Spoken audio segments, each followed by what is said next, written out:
certain decisions become easier. You just, this is take the easy path in life. And it's like, that's what vice is all the time. It's like, it has a grip on you as opposed to you having a grip on the world. You having a big grip of your big... Yeah.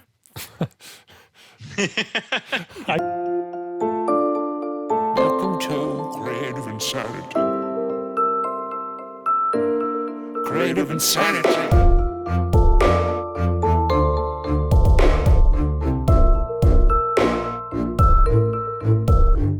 Hey, I'm Servant. In today's episode, I talked to my very, very good friend, Kevin Rosmer. What came out was, I think, a really good episode where we really dive deep. We really almost meditate on the idea of loving the process, I think, as a kind of general theme, and why that's important, how we do it, and our struggles along the way as artists. Kevin Rosmer is an incredibly talented, multidisciplined artist. He does professional filmmaking, advertisements, and freelance just like I do. He produces, mixes, and masters his own music just like I do. He's an actor, a director, a storyteller. He's basically all of the creative things. He's very much a multifaceted human being, a jack of all trades, someone who's able to look at a problem and just figure it out using his raw talent and intellect. As an artist, he goes by Professional Help, and he and I have actually worked together and collaborated in many different ways in the past. He directed my music video, Fear No More. He directed my music video, Bananas. And to top it off, he was the artist I featured in my rendition of Leonard Cohen's Hallelujah. I'm proud to have had this conversation with him. I'm glad to finally have him on the podcast, and I know you're gonna get some value out of this. The great and powerful Kevin Rosmer. Where is he? How you doing, man? Long time no talk. I know, yeah. Has been a little while. But you know what? I'm glad that we are. I just got a text message from you. Or no, I sent you the text message. That's how good I am, is I convince people that they've, that I've texted them, but really it's you who's texted me. That's so lame. What a lame start. No. Here's the rule. We have to, however this goes, we just have to. Okay. All right. I'm for anybody who's watching, listening, this was just a spontaneous thing. I was just walking home from downtown, and I sent Spencer a text that we should chat again sometime soon. And he said, "Hey, how about tonight?" And I was like, "Yeah, maybe we should just record a random podcast episode. How about that?" So, yeah. And then I was like, "Should we even wear pants?" And you were like, "Well, it depends." So tell me, what's on your mind these days? I'll tell you exactly what was on my mind. I was downtown, and I was so it's September the 23rd, by the way, 2020. We're in this middle of this pandemic, and I was downtown, and I was just thinking, like, man, the world is so dead right now. It just feels kind of like dead in the sense that there's not a lot of people out. There's not a lot happening. You think about a normal year, right? There would be like musical performances, Broadway's coming into town, the orchestras would be playing their concerts, there'd be live music everywhere, people would be out and stuff. And so there is a little bit of stuff going on, but like it feels there's not like as much like thriving of life right now. And I was just thinking, like, man, I guess if you like want to, everybody has like a responsibility to bring whatever they have to offer to like make the world thrive in a way, and sometimes that can just be in the form of like going out somewhere, or maybe it can be in the form of creating something, but like to make sure like things are still happening in the world. I get what you mean.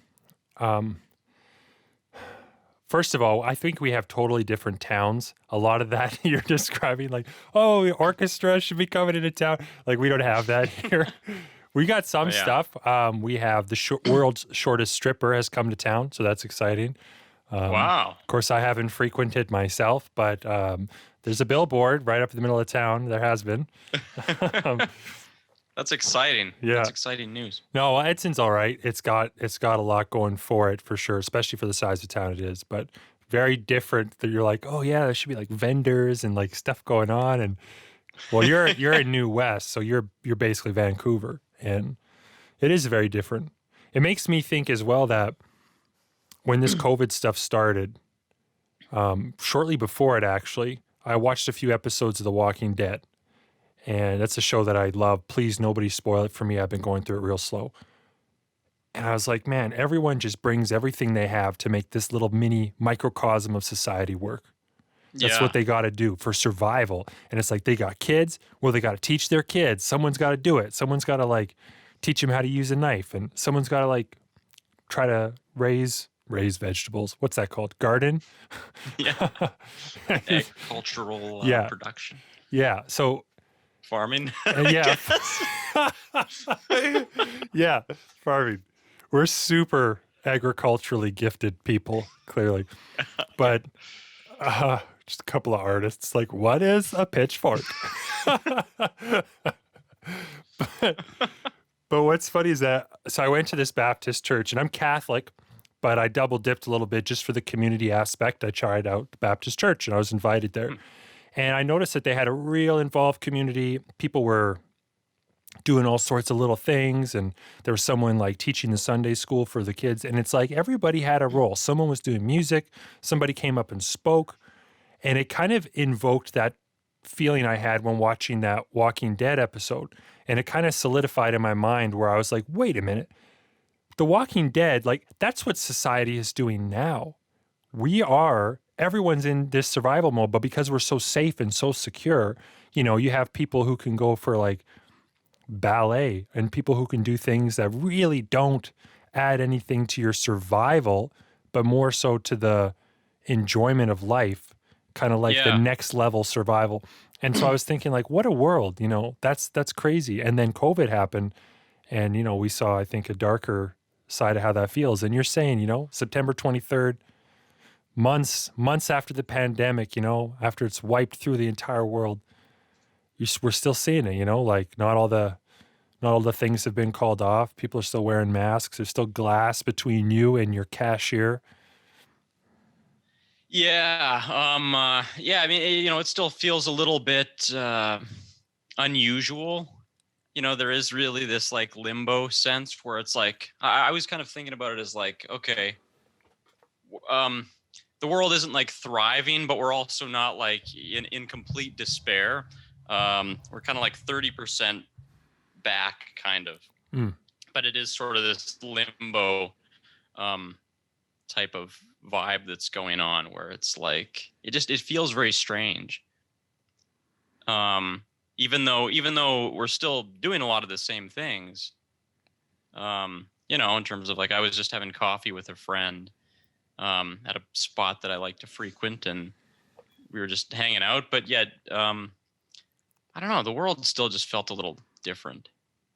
So how has this impacted you on a like personal level, first of all, and then branch out to like creatively?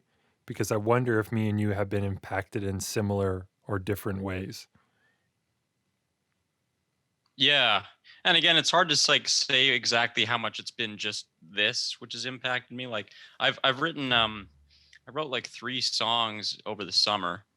And so I was feeling fairly proactive, creative. And let's see, I've been working on some little film, and I've been partially doing that to like, kind of reignite some fire in me. Because one thing that's definitely happened is I've, there's a gap like the 7 deadly sins, and everybody probably is somewhat familiar of like which ones are their vices. Sloth has come up in my life, where it's like you just find yourself being very lazy. You're lazing around. I'm lying on the bed and just taking naps and like not doing a lot of things. So I'm like, whoa, I've got to like snap out of it. And like I have to force myself to kind of energize myself to like do things actively in terms of whatever that is, going out and getting exercise or working on creative things or just like being actively doing stuff, right? Yeah, engaging actively versus passively. I know what you mean. Yeah. I've been having similar, like, because I've been working so hard. I've just been putting in so many hours. And this summer, was just crazy for me. Like 12-hour days, just go. But when I had time that was free, I suddenly felt like, I just need to relax. I just need to chill. because I'm working and making money, and it's not a Joe job. It is a career that I've, like we do similar work. We do freelance stuff. We do videography, and that's the kind of thing that I'm glad to have crafted myself into because it's related to my real passions, which is music and writing and film. So I'm like most of the way there, but even when doing that all day, I still want to have time and energy for my own passions, my own music videos. And so I come home after these days, I come home, I am working from home. So it's like, I be home after that. And it was like, I don't have the energy. So I just watch The Simpsons, spend time with family, relaxing, going for walks, and just kind of rejuvenating, I think, just to sort of keep myself sane. But I know these last couple of weeks, I've been making such a super strong, concerted effort to have better balance. And I have a temptation for sloth. It's like, okay, balance means I got to relax. I got to relax some. But I start relaxing, and then I'm like, just another episode of The Walking Dead. When it's like I used to have such drive. I used to be like, man, I got a free minute. I'm just going to write 10 songs and make 2 music videos. And Yeah, I know, right? And now it's like you get into like the bad habit of kind of like lack of motivation, kind of, and accepting yourself being in that state. Do you accept yourself? So, well, I guess what I mean is you develop the habit of, say, lying in bed for too many hours throughout the day. And especially like, because I'd be scrolling on my phone and stuff. And we'll get into more of that later. But you don't, it's like you stop kicking yourself in the ass, Yeah. You just kind of comfortably sink into this bad habit. And then you realize that you've sunk into it and got comfortable. And then you're like, crap. Why am I like, it does make you less happy, or at least I find for me. I'm like, why am I not like feeling as up as I normally would? And then you start to realize, it's probably because I'm not being actively engaged or working towards something, and I'm just lazing around a lot. And your life starts to kind of like lose meaning. Yeah. If you slip into that. And the phone is deadly for that in the morning. Like if you start your day by just lying in bed and you're like, I'm going to check the news. I'm going to refresh this feed. I'm going to check this. And you're like just looking through it, and then time flies by, and then you've wasted an hour just in bed. Most mornings, most mornings for me, I can't do that so much these days, but it does happen the odd weekend or something. Like, my wife's got up and she's graciously started making breakfast, and I'm just kind of loafing in bed. And I feel that. I feel like, I wasted this. And what a shitty feeling to be like, to start your day feeling like I did nothing and I'm off on the wrong foot. And I think, yeah. That's probably like where it matters the most, right? Is to start the day off, with some momentum. Yeah. And that's why the word vice is so appropriate, because I was just thinking, like a good habit, like a virtue, a good habit's like a virtue. You're doing something habitual, or you're instinctively or reacting to things in a kind of not all the way thought out way that is good for you, good for others, and good for the world. A good virtue is, you're getting up and, I don't know, let me think. How hard is it for me to think of a virtue? How deep in squalor am I? I know, you just can't think of it when it. Courage, like someone who is basically, they're prepared because they're so used to outwardly thinking for others and willing to risk themselves that as soon as a moment arrives where the bus is about to run the old lady over, without thinking, they instinctively jump and try to push the bus. Just kidding. They push. They just jump there and they're like, "Stop the bus!" They instinctively go to help because it's a virtue. It's like the kind of thing that they've bred themselves to be the kind of person to act that way. So when an opportunity hits, they act. Virtue is like an acting thing, whereas vice is like a thing that has you in its grip. It's like a lack of action that takes you, it takes you away. So like, lust is a vice because you just sort of like let your mind go where it goes, and you kind of follow these paths, and the next thing you know, like certain decisions become easier. You just, this is take the easy path in life. And it's like, that's what vice is all the time. It's like, it has a grip on you as opposed to you having a grip on the world. You having a big grip of your big. Yeah. I censored myself because I'm on a podcast, but you know what? Fuck that. You got a big grip of your balls, just like hanging on. You got a good grip on your dick and you're just rubbing it in and out, a good tight squeeze on that thing. You got the Vaseline all over your hand. You're just squeezing it. We're losing the metaphor, but I think people understand. Your viewership numbers will just right at this part. It doesn't matter, really. I'm doing this for me. You're doing this for you, and we're going to learn something together. That's actually a good. Yeah, no, I think that sounds like a good place that you've gotten to, man. I read your post from just the other day, and yeah, it made me feel like, it sounds to me like you've gotten to a good place. Like a place where you're not pursuing, the social media interaction or like, I just want people to watch this. I want to get the validation and all that stuff. It's more like you're in a place currently, it seems to me like you're in a place currently where you're back to like doing it solely for the love of it, and kind of you do what you want when you want, and it's not like an obligation anymore, and there's not like so much of a, I don't know how to put this, like you're measuring your success based on external factors, like how much media engagement you can get or whatever, or how many people are buying your track or watching your podcast or whatever. It's just well, doing it, and it's going to be really interesting for those few people who do listen to my podcast, because this episode's going to come out, but like the week before or whatever, if I get her done in time, I have an episode with Cassius, who's a rapper, and that episode was recorded start of the summer, like right around the time that I dropped off the face of the map because I got so busy.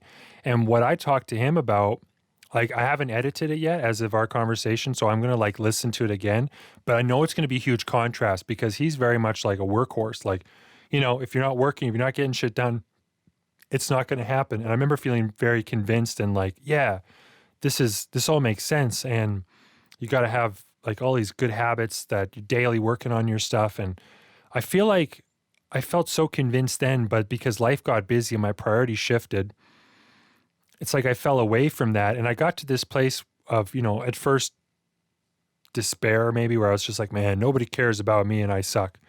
And then realizing like, wait a minute, nobody cares, but I care. I care who I'm talking to. I care about making something that's valuable. I'm happy when I make something I'm proud of. If that's a music video, if that's like a Lego creation because I'm playing with my daughters and I'm like, look at this, and like the cargo opens here and you could put the Lego Millhouse guy in here and he drives the spaceship, and like I could do that and it's just awesome and I feel good about it. I realize that I have to infuse that into what I'm doing so that it's a balance. Yeah, you got to have some discipline. You got to be working. You got to be able to get some stuff done, and that is virtue. That's like good positive habits of placing yourself in systems that it's more likely these things are going to happen. And if you're predisposed and you love it, awesome. But not having the pressure, not having the people need to accept me and think this is awesome. People need to rely on me. I'm going to be consistent for them. I don't have to be consistent for anybody. I just have to do what I love. And if there's fruit from that, for many people, that's great. If it's fruit for a handful, then that's just fine too. And if it's just fruit for me, it's still fruit. It's still good. Yeah. Oh yeah. Yeah, definitely. A lot to be said for that, about doing things for your own well-being. a big part of it is service, as you mentioned too. Like you're trying to like service other people with your talents and what you bring to the table, right? It's kind of like going back to the whole Walking Dead thing. Like everybody's got a role, and you're trying to fulfill your role Mm-hmm. in servicing people with certain types of content and stuff that can enrich their life. But it's also about like the service that you provide should also be life-giving for you rather Yeah. than draining you. Well, it has to be. Like it has to be because Yeah, that's the only way it's sustainable. yes. And see, most people are in a situation where they got to spend most of their time, most of their best hours working for the man. And it's like they've got to make money so they have money so that they can feed themselves and do the things that they actually want to do. Mm-hmm. And the quality of that job, for most people aren't thrilled with their careers. Most people aren't thrilled with what they're doing. Or they're like, yeah, it's pretty good. I get good benefits, or I get this. And they're living for the weekend. They're living for their time off. They're living for fishing, whatever it is. But what we do as creatives is a kind of work, as much as like it's joyful for us when we're in the zone, and it's like a kind of catharsis. There's still that discipline. There's still a work element. And so we're not working creatively for the man. But if you are, it sucks. If that's all you're doing is like, I'm trying to, have for the man, I want people to love me and accept me. And it's like the kind of currency of affirmation versus the currency of, putting food on the table. If that's what you're working for, Mm-hmm. it's not, it sucks. Like you're kind of miserable. But if what you're getting is nothing but joy, then you're servicing yourself as well as others. Yeah. I think that's a way better place to be in. And I haven't always Seems been to there. me. Yeah. Yeah. How would you describe the way that it's been for you in some other circumstances? Like when you say it hasn't always been that way, what would be the bad way that it's been? the way in which it wasn't as good? I would say when it kind of feels like a crushing job, where you get this goal in your mind, where it's not the journey, it's the destination. And I've started to think like, oh man, like I could make a living doing music. I could do this. I could perform. I could make things happen, opportunities. I could get my music out there. And you start looking at this end goal of I'm making a living doing this thing that I love, right? And the journey sucks. It starts to suck after a while because you're trying to do everything in service to a dream. You're doing everything in service to a dream. And a dream isn't a living and breathing person. You are, and the people around you are. So like, that's where I've been in the past, is just like trying to be like, oh, I'm going to make this happen. And I'm hustling. And you got grit, you got determination. I'm young. There's so much going for me. But it's like an expenditure of resources that, the older and wiser you get, you start to realize, damn, like this is the holy grail I don't want to worship at. This is the kind of thing that's not actually giving me what I need. And it's out of my control. I can't control if a song of mine blows up and hits playlists, and if it trends, or like, I can't control that. I can't control whether people love or accept me even. But I can control if I'm enjoying it. But I guess that didn't really answer the question in a great way, but I would say for sure I've been in that place where I'm after the goal and not the journey. Mm-hmm. Oh, okay, I see. I think that makes sense to me. Because you should be enjoying the journey too. Like we both write songs and record songs. If it's like a really painful process to go from like, okay, I've written this song and now I have to go through the whole process of like making all the content. If that's like really painful and you hate it, like it makes the destination not very rewarding. I think it's so much better when you enjoy the thing that you're doing, like the process of doing it, the Yeah. process as well as the final result. Yeah, and it's like the final result then is more like fruit than it is like anything else. And fruit is nice to enjoy and it's great to have, but it's like, yeah, I would say I've been learning from my kids a little bit. My oldest, she's very creative and she loves to color and she loves to come up with her own drawings and she likes to make her own Lego creations and she wants to make her own songs and she's coming up with stuff all the time. And she's like a little version of me. And I was thinking like, man, she wants to do these things because she wants to do them and they're awesome to her. It's like, man, I can color in the lines. Yeah. Holy shit. Like, what a great thing. Like, I can design this thing the way that I want. And like the pure kind of joy and excitement that she has, I used to have more consistently. It was like a kid in a candy store, or kid in a music store for me. I get to play with everything and just have fun. And then it's just started to turn into like a job. Yeah. And just like trying to see what you can do. Right. Mm-hmm. And impressing yourself or pleasing yourself with that. And there's a lot of joy in like seeing progress to what your pursuit is as well. So, in the case of your daughter, it's like maybe she sucked at coloring before, but now she's like noticing it getting better because she is staying within the lines and she's choosing better colors or whatever. Yeah. There's a lot to be said for recognizing the improvement.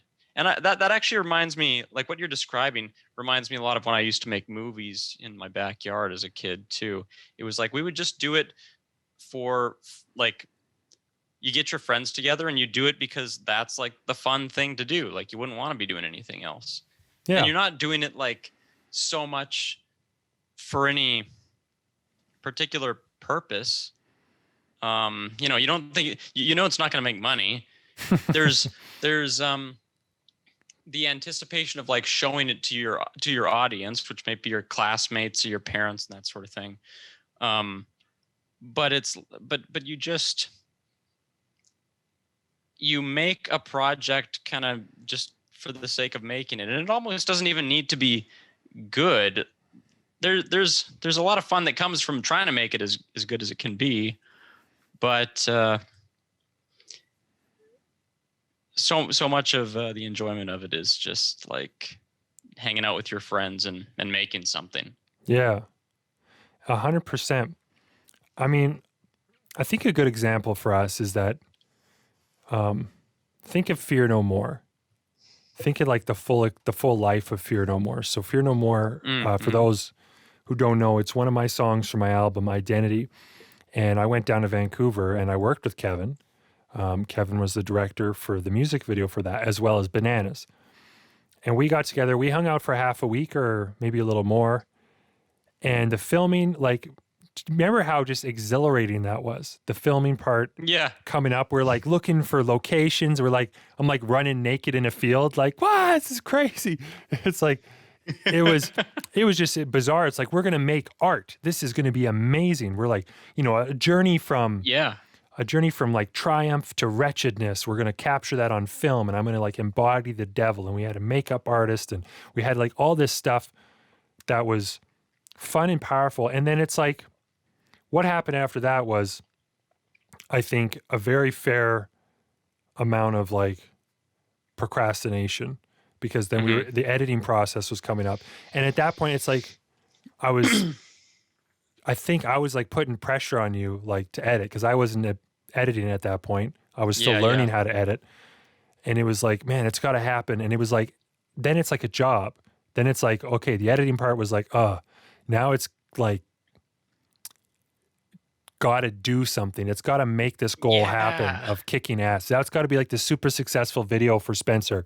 And that, I think, would have sapped a lot of fun out of it. And I understand that now because I literally just procrastinated for like 7 or 8 months a video that I filmed for my music video Metal. Because the filming was exhilarating. It was awesome. It was amazing. And then I just didn't edit it. I was busy. I did other things because it felt like work. It felt like, man, now putting it out there, it's like, if it doesn't do what it's going to do, it's just like I got caught in my head. And it took a long time to come around and realize just this last week, like, you know what? This is going to be a fucking good video and this is going to be fun. And then when I got into that mindset and I started editing it, man, I'm so proud of it. And it's so good. And I'm like, why did I wait so long? This is so silly. But like, yeah, it's funny. It's funny how that can happen. Like how you can sink into a place of like really not wanting to do something for some reason. And you could like have been really excited about it previously, and then you're like, oh man, this is just becoming a chore. But then you kind of find some new inspiration to want to work on it again. And it's interesting to like kind of observe why that might happen.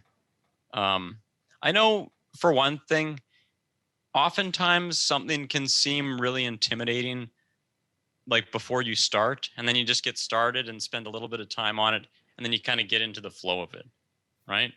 yeah. But the thing that holds you back is the intimidation of just getting started, right? Yeah. Or what that it all happens has to me a lot. That's something that I've Yeah, I know. And it's something I've struggled with more lately than I ever used to. Just getting started. Just doing it. but Yeah, go ahead. You go. We got a delay, but go ahead. oh, I was just gonna say, now like armed with the knowledge of that, you can like since you know that now, I find it easier to kind of get myself to start because you have enough experience knowing that, okay, I really don't want to get started with this thing, but it's really just getting started. And as soon as I do get started, it won't be so bad. So I should just dive in and do it. It's like the knowledge that it's going to be okay when you get into it makes it easier to get started. Yeah. Does that make sense? That seems really simple, but I actually think that's quite profound, especially in how that lines up with mental health, what I've experienced with depression. I've gotten depressed so many times that though I've had on a few occasions suicidal ideation, I know not to do it, not to ever get that far and to make that kind of mistake and to commit such a selfish, terrible thing, right? Not to do that because, in part because it's wrong. And secondly, because I know that I'm going to come out of the depression. I've done it so many times.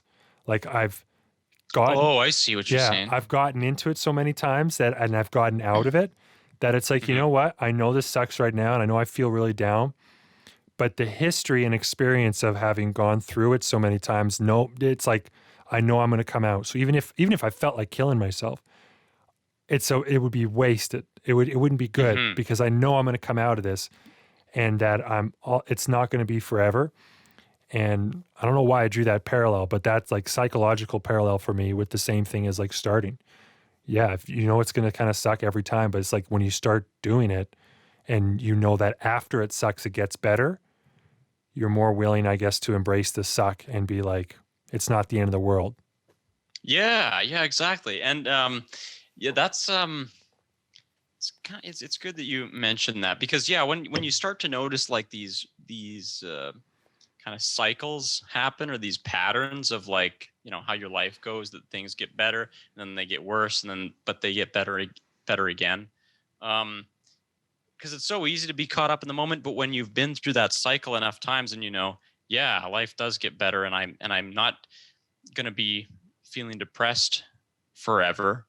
That can really help you pull through, like, because usually when you're in that headspace, I imagine you're sitting there feeling like kind of like you have there's no future ahead of you, like you have no hope for the future, like it's just going to be shitty, you know, you're stuck in the moment, you're feeling really down or depressed, empty, whatever it is, and you're not like it's kind of preventing you from seeing a brighter future. Yeah. But if you can look back at the pattern of how your past has played out, you can almost just like sink into it and be like, okay, I just have to ride this out and it's going to get better again. History has taught me this. Yeah. That's that And that's kind history. of like, so, so then coming around full circle, it's like thinking about the pandemic too. I'm hearing a lot of people right now saying like, oh yeah, things are never going to get better, man. It's going to be like this forever. This is the new normal. We're all going to be wearing masks. And they talk about it as though this pandemic and kind of the gloomy situation of the world right now is going to just like last forever.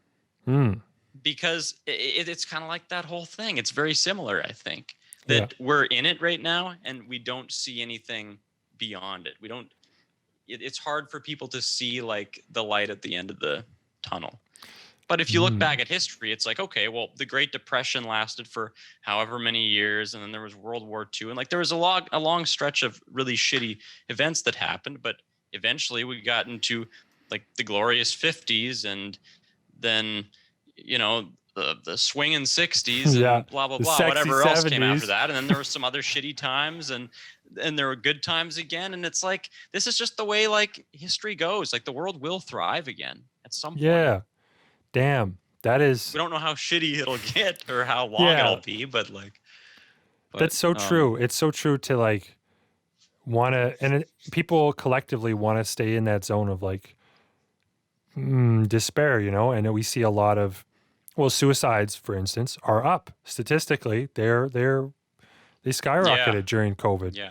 and a lot of people feel like, yeah, this is never going to get better. But I think you're absolutely right. Maybe that's why there's so much wisdom in that phrase, this too shall pass.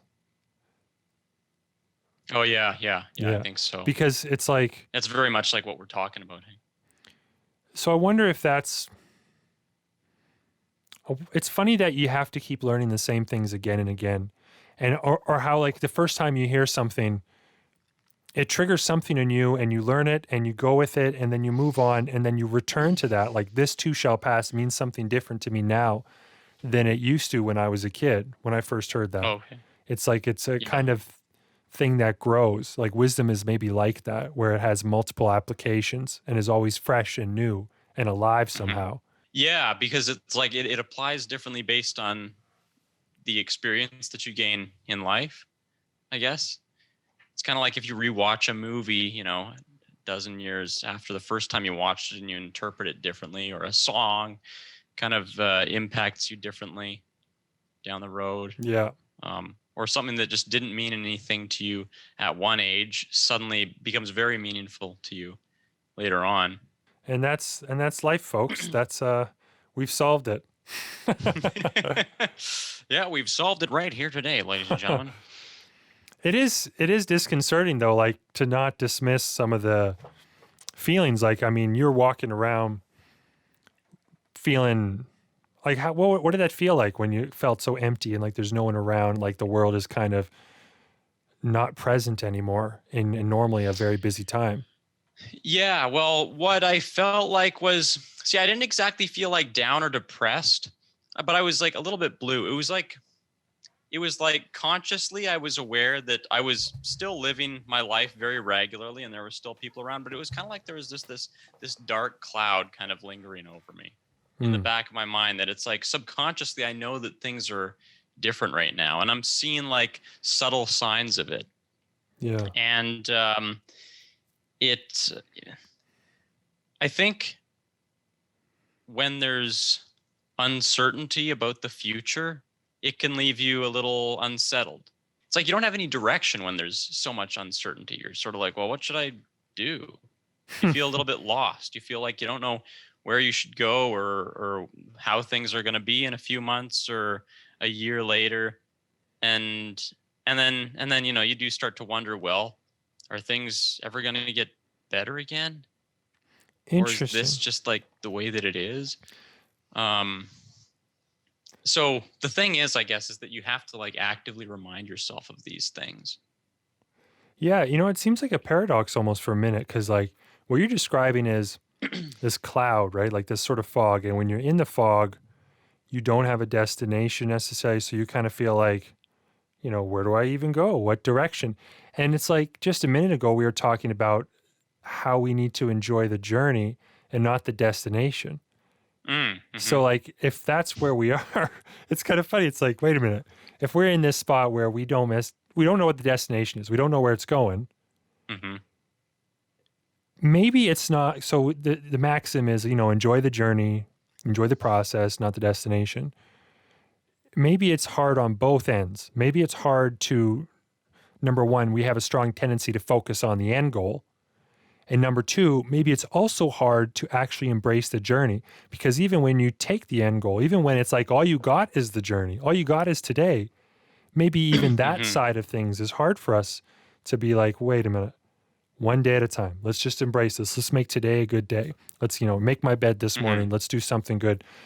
Instead of that, it's like, yeah, I guess that's hard too. Both things are kind of hard. That's probably the most profound, or either like the least profound thing I've ever said. It's like, that's such a banality that it's like, yes, we know. Well, so what did you mean? Both things are hard? Is that what you said? It's like, it's hard to be in a state, like the hard thing is our tendency is to always focus on the destination. But when we are in a fog and don't see a destination and don't know what a destination could possibly be, now our tendency, like it's like removing that part of the tendency, but it's still hard because we don't know how to embrace the journey. So like really, I guess it's like letting your grip off of one thing is half of it. You have to seize onto something else. And it's like, yeah, that's a better way to explain it. It's a two-step process. And it's not enough to just not be embracing a destination. You have to be actively embracing the journey, especially if that's all you have. Think of people who are in like traumatic situations. Well, like some people might think this COVID thing and the way it happened to the world could be quite traumatic. I mean, obviously for families who are directly affected, but for everyone else, the world's been flipped upside down, people losing jobs and stuff. Even like in extreme cases, things like the Holocaust, people every day, like they didn't know if they were going to live or not. All they had was that moment. All they had was like the next 5 minutes. Yeah. Well, and also on top of that, you could also just consider like what it would be like to be living in, in the middle of it, right? Where it's not yet history, So you don't know when it's going to end. You don't know when the Nazi regime is going to end. You don't know if they're possibly going to win the war and take over the whole world. Oh, yeah. Like, imagine how unsettling that must have been in those times, right? I think about like the Cold War too. If you were like legitimately concerned, like, wow, nuclear war could very well happen here, Yeah, like, it could have. It's how unsettling must that have been when you just can't see what's beyond the horizon, and you don't know if it's going to be really bad or really, really. Yeah. You don't know if it's going to be good or bad. So then it's like, what do you hope for? Because it's like you need this balance. You need to, I guess it's like when you look into the future, you shouldn't spend a lot of time there. But when you do, what is it that ideal thing that we should be trying to seize and look at when we do look there? What's that hopeful balance? Is it like the hope of heaven? You know what I mean? Like having a good conscience and living your best life, morally, conscionably, and utilizing your talents and gifts and in the service of others. Like, is that doing that in a way that you have hope of heaven, whether you're listening and believe in heaven or not, but like the hope of like, it's like the concept of heaven. Yeah. Like the path of this is going to end well, but you don't know what that is because heaven's like a mystery. It's like, what's heaven like? Is it like playing golf all the time and having vodka spritzers? Because for some people that's heaven, for some people that's hell. So you can't even imagine what heaven is. Heaven's a fog. Heaven's this destination, but it's like a shrouded one. It's one where it's like, I know I'm going to be taken care of. Maybe that's what it is. It's like you got to have the faith that the future will be better, or if not better, that the future will not be hell. The future will be something good. You don't know what it is. It's a surprise. It's going to be good, but you're only going to feel that way. You're only going to have that hope if you really are living the way you ought to, embracing the life, living in the present, doing the right things. Yeah. Okay, that's more profound than the last thing I said. Well, and also like one thing that I've been thinking about a lot is like trying to figure out like the definitive roadmap towards to like ensure that you're taking yourself to a good place, right? Because I often feel like, sin is a bit of a trap in the sense that it's very appealing. It's something that's it tempts you, obviously. So there's appeal to it. Like, let's talk about the 7 deadly sins for a second. Let's do it. I've been thinking a fair bit about those recently. Say, like, for instance, an act of revenge, wrath. Somebody wrongs you in some way, and it's very like desirable to want to punish them back, and you justify yourself for it too. It's like, well, you know what? If I don't fucking strike them back, then they're just gonna steamroll over me, and they'll take advantage of me more, and I need to like get them back, and like that's how it kind of like tricks you into spreading wrath, and it seems justified, and it seems like you're probably doing the best thing for yourself. But I think that that's kind of the trick. Is it satisfies a short-term desire, and it makes you think that you're getting ahead, but it actually causes you to fall behind. It causes you to like sink because trying to pull together some thoughts here about this. Again, it's like in the long run, it will it kind of just puts you on like a bad path. Maybe then you start, it's like once you,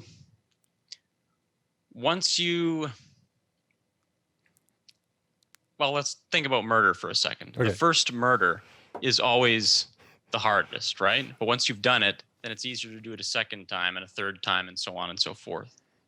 Yeah, no, apparently.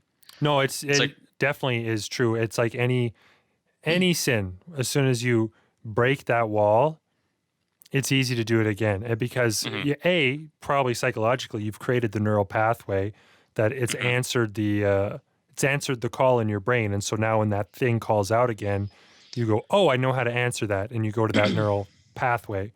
And another good example would be like gambling. Yeah. Gambling addiction. We've got experience of that. Oh man, I just have to, I know exactly. So, you go in there and you win a bunch of money and you're like, yeah. And then you lose a whole bunch of it and you're like, I just got to gamble more to win it back. Yeah. Fuck, I lost all that money. No, but and you keep on you keep on going down the rabbit hole of like trying to gamble to get back what you had. And it actually just slowly drags you. Do you remember that? So deeper and until you're more and more fucked, right? Yeah. Do you remember when I was visiting you in Vancouver and we were filming those music videos? Yeah. I went, like, I'm not a big gambler or anything like that. I never have money for this sorts of things. But I had a little bit extra spending money, this was before I had kids. And so, I was like, I had one kid. I had Millie. She was just little though. And so I was like, I was going to say, I was like, wow, was that before you had? No. But I guess it wasn't. Yeah, I would have had Millie at that point. Probably Becky was probably pregnant with Tegan, but I was like, man, I went gambling a whole bunch because I like won some money doing roulette. And it was like I'd play with like $20 and I would just sort of play and just sort of, once I lost $20, I'd lose it. But I kept kind of winning a little bit to the point that I was like $400 up. And I remember feeling like, oh, this is awesome. This paid for my banana suit costume, by the way, for people who saw that music video. I was like, man, this is great. Paid for by the casino. Yeah. And then me and you were going to go one more time. And because you had been working some, I've been just kind of like hanging out at your place and going gambling and doing whatever I wanted during the day. And it's like, I remember specifically. I was like, "So did you go to work today?" As in, like, we started talking about like gambling as treating it like a job almost. Yeah. All right, let's go to work. Let's go make some money. For a couple days, I made more money doing that than my normal job. Yeah, I know, and that's the thing, right? It's like it tempts you, it lures you in that way. It's like, hey, look, you could like make some money here. Yeah. So then we went gambling that last time. and just started losing, right? And I had just started losing, and I was kind of doing my same strategy, and it just wasn't working. And it's like, oh, it's got to land this time. It's got to land this time. And I was like, I had to like double down. Exactly. And I kind of got to a point where I'm like, I've lost $200 in this one sitting, like in this very fast period of time. And it's like, but I could get that back if I drop like another 100 or another 60, whatever. Like, it's like, this is going to happen. But then it's like, but if I do that, I'm not going to have enough money to like have snacks on the airplane or something, like on my way back. And so I was like realizing this is going to impact like the money I won. Now I'm going to lose it. And I remember that feeling, just like this sickening feeling of like, oh, like I could get it, but I could lose it. And I can't get it and it's not working. And me and you remember like, we had a great week, but then I remember we were like stone cold sober at that moment. Just like, oh boy, like this is not good. I know. And then we took just that little video afterward, right? Oh We yeah. were so disappointed. Yeah. So then we walked away. We lost everything that we had. Yeah. And we wanted to document it just like to remember that. But it's like when we were talking about it then and thinking like, man, this is like a kind of holy moment. Because what happened after I pulled my chips off the table is I was like, I'm not putting any more money down. 200's enough to lose. I'm not going to lose any more.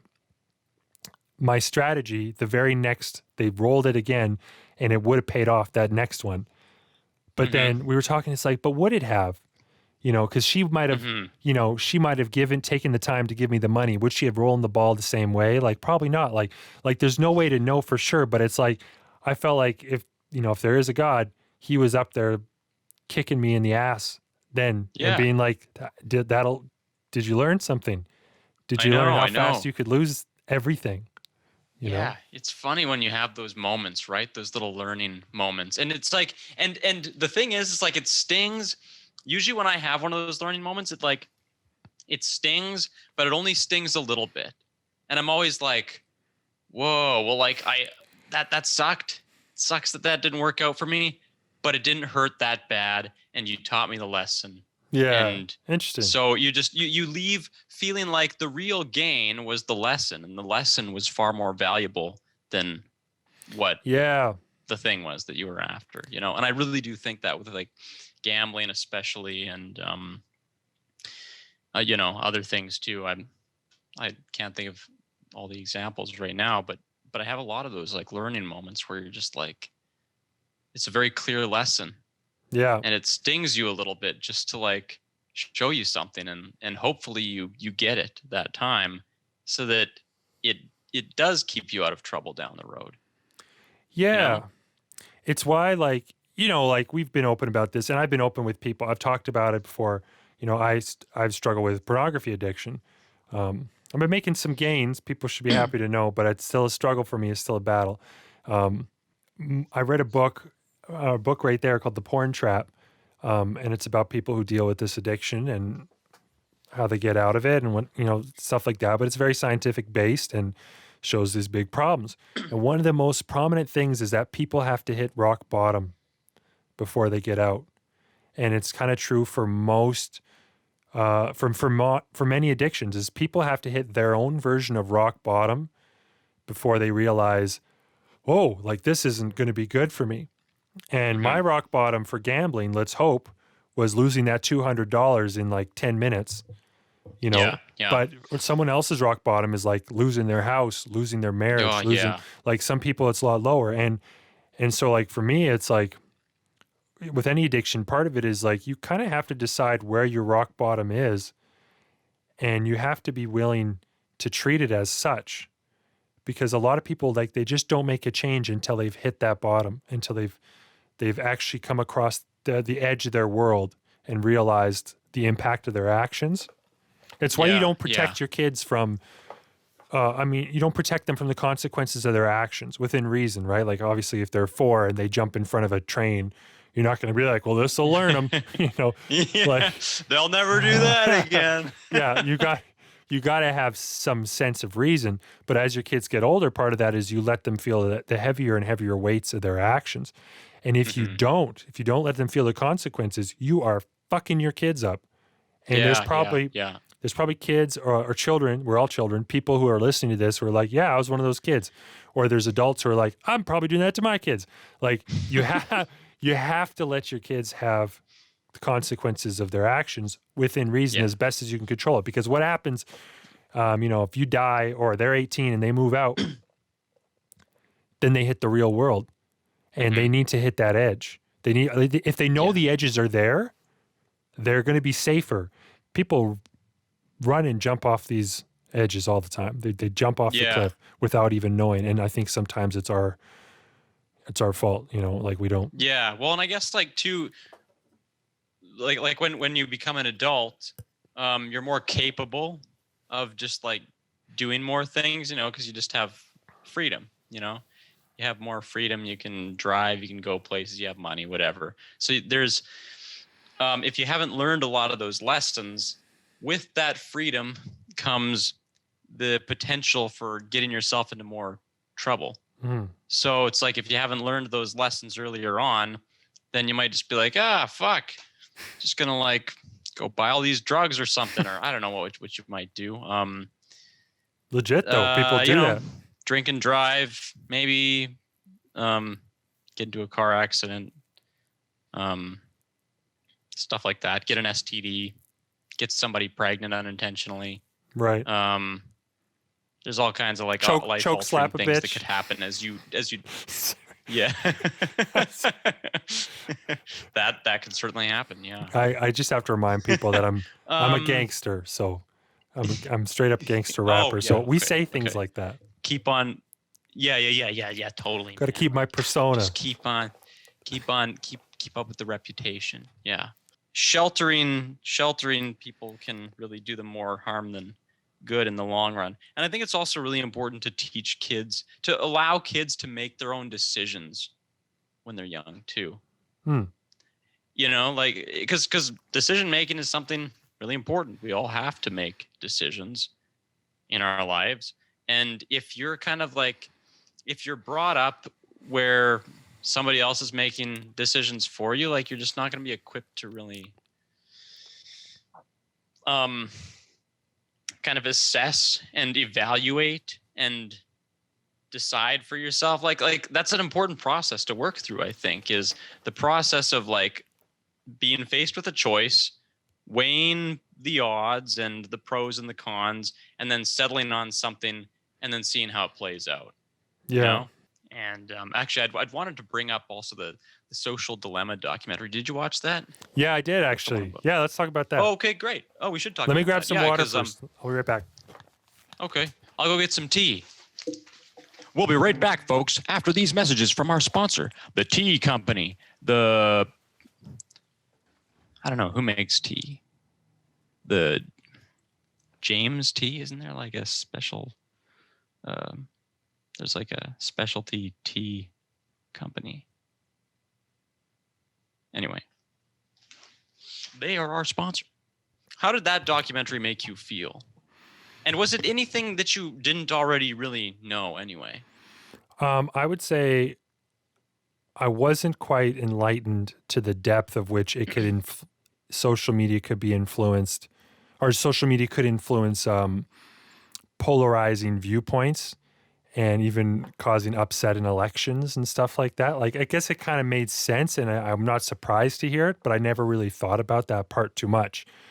Okay. I would say, though, like, on the whole, a lot of it was stuff that I kind of knew. Stuff that it's like, yeah, I knew this before, and this makes total sense. They kind of dramatized it in a way that I thought was really useful, particularly for young people who don't know so much about it, that I think...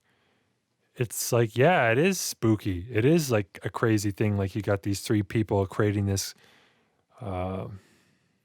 effigy of you that's just like looking around and doing shit. Like, they pulled that off effectively, but for me, I'm kind of like, yeah, I already know that. It's not great. Yeah. How did you feel? Well, like, the dramatization thing was like a cool way of depicting that. Yeah. And this will kind of tie into what we're talking about, like, how, I don't know, sin and temptation. I'm hesitant to talk about like things that people relate to religion, sin, heaven, hell, temptation. Like, I think people should disassociate that from religion for a second and just think of them in terms of concepts like heaven being a good life, hell being a shitty life, sin being temptation to do things that would be destructive to yourself or to others. But so the documentary makes you you know, when they talk about how like suicide rates have really increased and like depression and anxiety has really increased since like 2011 when social media started to come, that's like really, it's really a wake up call on, I guess what it is, it's like an alarm on how to maybe like fix your life. You know, it's like if you're sitting there wondering, why am I so depressed? Why am I so miserable? Like maybe social media is part of the answer. Maybe it's a big part of the answer. And so I hope that will be helpful to people, that it's like you can pretty much just be like, yeah, I think I'm just going to turn this off and your life will instantly get better. And I've kind of found that to be the case for myself a little bit. Like I do get some joy out of social media and engaging with it, but there's a lot of negative effects that come with it. And so I think bringing that to light would hopefully help parents to consider that it's not harmless, and you know, maybe as a society, like reconsider just giving teenagers cell phones, or like especially kids cell phones and access to all these like social medias and stuff, because you know, like if you care about your kids and care about people of the world, you don't want them to be subjected to that. But at the same time too, it's not like just kids who are affected by it either. It's adults too, and everybody has to take like their own initiative to decide how much of this they're going to let into their life and how it's affecting them, right? Yeah, I know for me, like I've eliminated before this documentary the social media apps off my phone, other than Instagram, because I check it so rarely as it was. But that's exactly the same for me. Yeah, too. It's like and now it's like I'll check that once a day. I kind of, for my work, I do some social media work, and it's like for me, it's upsetting to remember how badly it's impacting people on an individual level. And it's rang so true for me as an artist trying to get my stuff out there, you know, like, oh, I need the attention of people. I need them to see my stuff. And then it's like, oh, if I'm not posting all the time, then I'm not going to be bumped up in the algorithm. No one's even going to know I exist. And so it's like this monster that's always demanding more from you. And I learned to hate it. Like, I don't want to say things just to say things. I want everything that I do put online to be meaningful and actually add value to people's days or their life somehow. I want it to add value, but I get caught up in the machine of like, I just need to post, and it's just like throwing garbage at the wall, and everyone's just throwing garbage out there, and we're just like polluting our minds. And the other thing that was really alarming that people need to think more about is the social comparison. How now you're comparing yourself, whether you want to or not, to like all these other people who are curating their streams so that it looks like they live good lives and everything's happy and hunky-dory.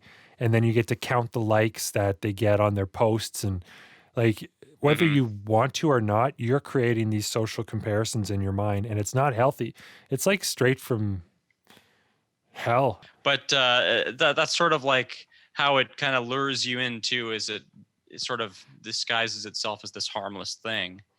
And, you know, I mean, the earliest iterations of it probably was kind of a harmless thing. But then it's like, you see how the media starts to change, right? And how, say, like outrageous headlines start to get more attention. And so they're like, yeah, that's what people want, more outrageous stuff. And then it causes our whole society to become more and more outraged. And then that creates more hostility and conflict in the world. And we start fighting with each other and start hating each other and thinking the worst of each other, right? Because it's like outrage is what sells and gets clicks and gets eyeballs. And it's like this really this really unfortunate chain of events, which is just like gradually making the world shittier and shittier. Yeah. So does it make you because you do creative stuff, you're an artist, you put music out, you got your professional help, you got all this stuff that you're doing. Is there any part of you that's like, I don't want to contribute to this monster? Or Yeah, well, it makes me so there's a number of things that I would say about social media. Is it makes me want to, because I do think there's good there. It can have a good effect on you. Like, you can use it for good purposes. One of them is like just keeping in touch with people who you like and who you get along with.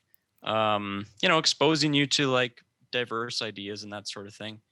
I think it becomes very stressful when you are constantly being challenged. Like, your point of view is constantly being like challenged, and you're constantly being told you're wrong, or this is not right, or this is the way things really are, and this belief that you have is bad. Like, it's important to have your beliefs challenged. But if it's like constantly every day, it's just becomes overwhelming. I think that people's experience on social media can be really overwhelming, being exposed to so much diverse information and points of view and stuff. Well, it's interesting. So maybe that's one of the problems. I think like the news feed is generally poor for people's health, because on one hand, okay, so the thing is like, you don't want to end up in an echo chamber where just everybody agrees with you, and so you just live in this world where you think that your way is the right way and that's the only way. Mm-hmm. It's not a good thing. On the other hand, it can also be a bad thing if it feels like if it feels like you're being constantly attacked. Every thing about you is constantly being attacked. Your personal beliefs, your personal politics, your sense of humor. Maybe you make a joke and somebody is like, hey, that's not very appropriate or whatever, and then you're like, well, fuck, now I can't make jokes. Like, there's so many things that can cause you to just feel attacked. And so it's like one of the telling moments in the documentary is when the little girl there, she posts a photo of herself, and there's like 4 people who are like, hey, yeah, he's super cute. Oh my gosh, you're so beautiful, blah, blah, blah. And then there's like the one person who's like, could your ears be any bigger or something? They basically insult her. And it's that one negative comment that she kind of sits there dwelling on. And, in spite of like all the positive reception she got, that one negative thing caused her to go to bed feeling shitty. Like feeling bad. And then you can imagine how that like constantly happening could lead to depression or anxiety. Yeah it's frankly just kind of a nightmare. Like, I question myself. It's like, do I even want to participate in this? But at the end of the day, like, well, no one's going to hear my music or anything that I do. No one's going to hear this podcast probably, unless it's for social media. Like, yeah. It needs to get out there. The other thing is like, you think about how much you get out of social media too. Like, I'm sure you've discovered artists and music or whatever. Like, okay, example, I recently discovered ambient sound on YouTube, and it'll be like rainfall in a cozy cafe and it's just like an hour of this, and so you just turn that on and it's like, this is really nice to just sit back and listen to. That's a good thing, and it's good that I found that, and I got that through like YouTube recommendations. So it's not that it's always going to feed you stuff that's bad for your personal well-being. Do you know where else you could have found that? Where? At a cafe on a rainy day.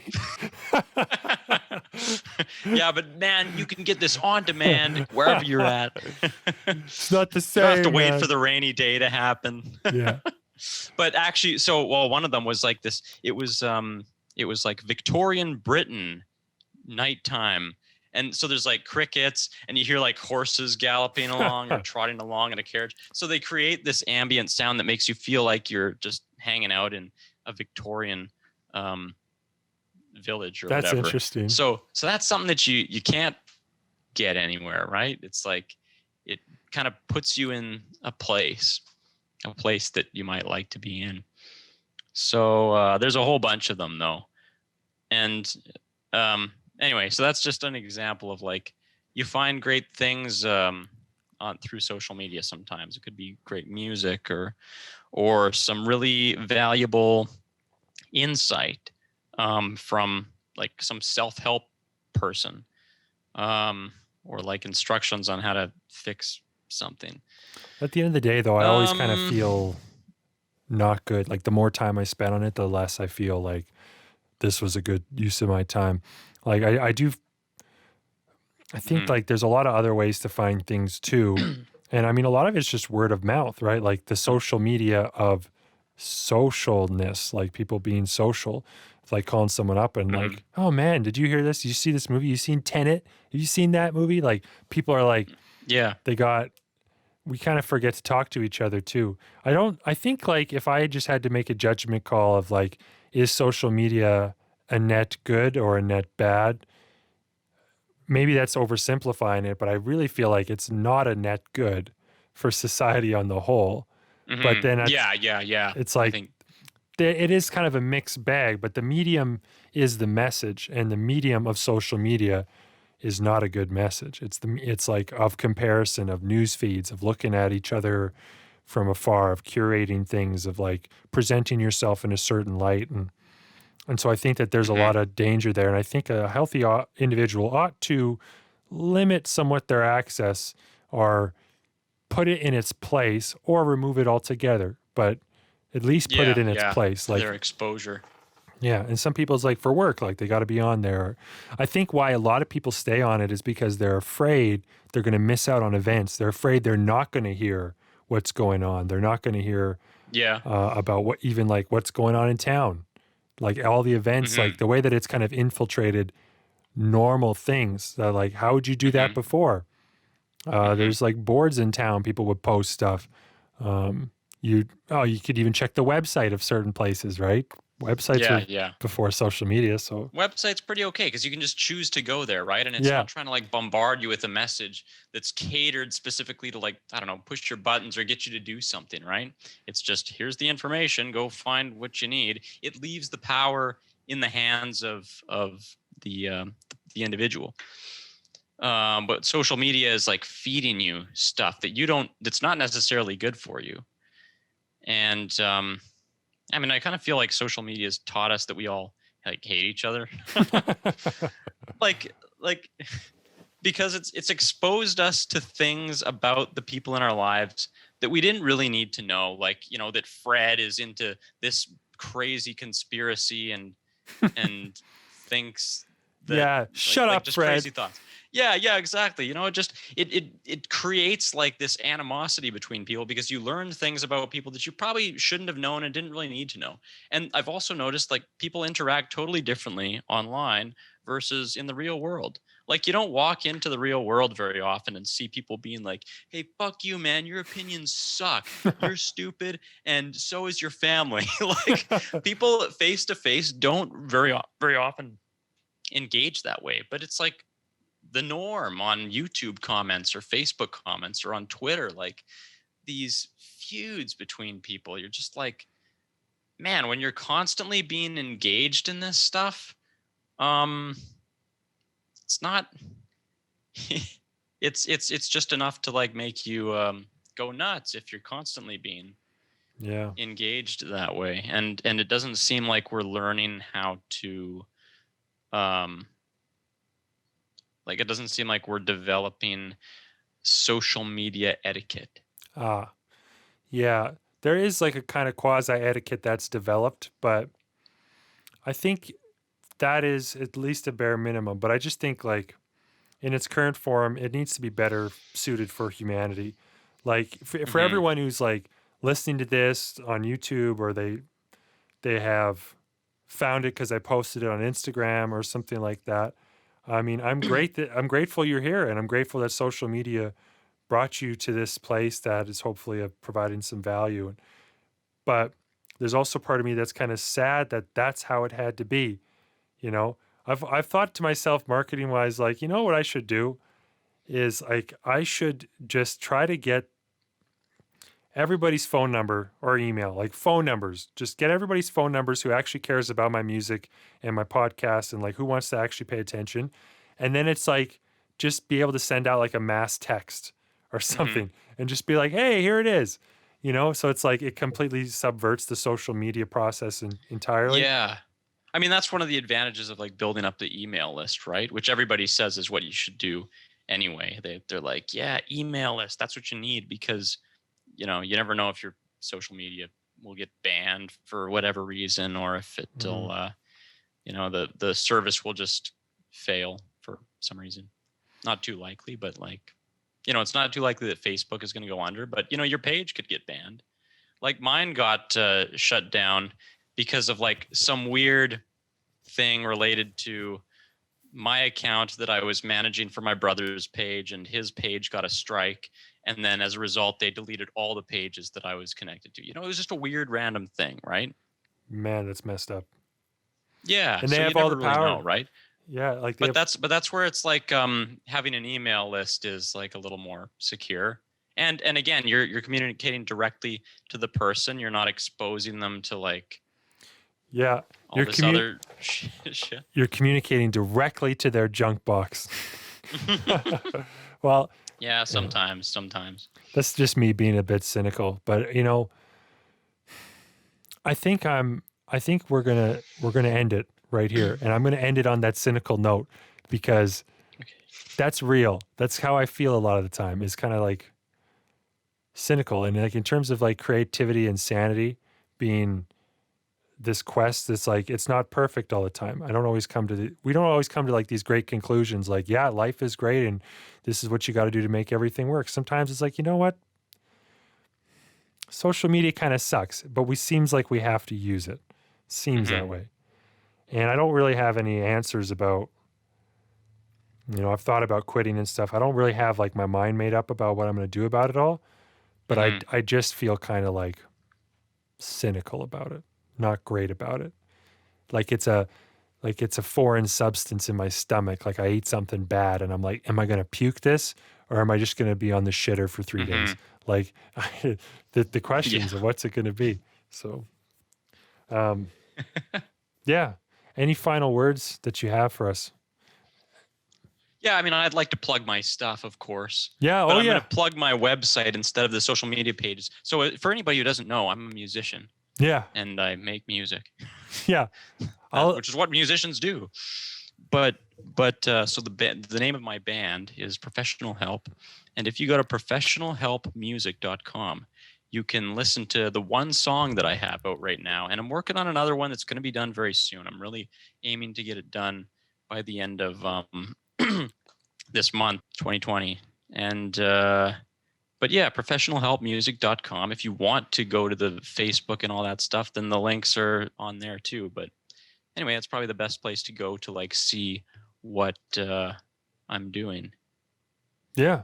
And then my website doesn't try and force shit down your throat. You can just decide what you want to have a look at. Yeah. No, that's good. And everyone should check out your stuff too, because it's really good. And you're very multi-talented. We've worked together and I'm just really impressed with the kinds of things that you can come up with, the level of skill and dedication and technique that you've developed. It's just awesome. And your music's awesome. Happy to be your friend. Happy we had this conversation. And thanks, man. Same. Yeah. I think there's like, the things that I'm going to be producing over the next several months. I'm very like excited about them. I think basically I'm finally in a place where I feel like empowered to just record these things and get them out. And there's some good stuff coming. But yeah, that's good. I'm very thankful for our friendship and stuff too, because it's just always useful to like talk to other creative people and go through the struggles together. Yeah. And the joys too, all the good stuff as well. Yeah.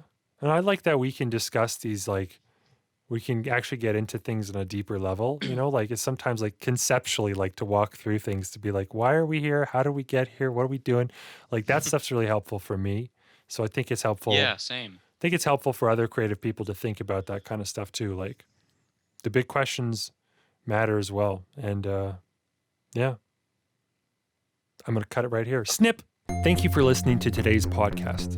If you found any of this valuable, please consider subscribing, recommending this to a friend, or leaving a positive review on iTunes, Spotify, or wherever you happen to be listening. If you watch this on my Servant YouTube channel or Facebook page, please leave a comment and share. I love to hear from my listeners and learn from them. Learn more about me at www.servant.com. That's SRVENT.com. Thank you again for your time. Now go be creative and sane.